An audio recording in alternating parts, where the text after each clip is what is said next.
Creating a release branch in Bitbucket involves a few steps, typically performed using git commands. Here's a concise guide. Prepare your local repository.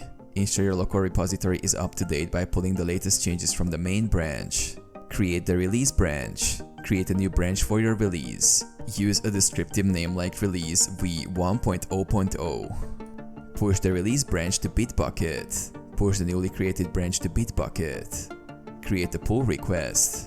In Bitbucket, navigate to your repository. Click on Pull Request and then Create Pull Request. Set the source branch as your release branch and the destination as main or develop, depending on your workflow. Add details and create the pull request. Complete release tasks. Implement any release-specific changes or fixes on the release branch. Ensure it all passes tests and reviews. Merge and close. After finalizing the release, merge the release branch back into main and develop. Delete the release branch if no longer needed.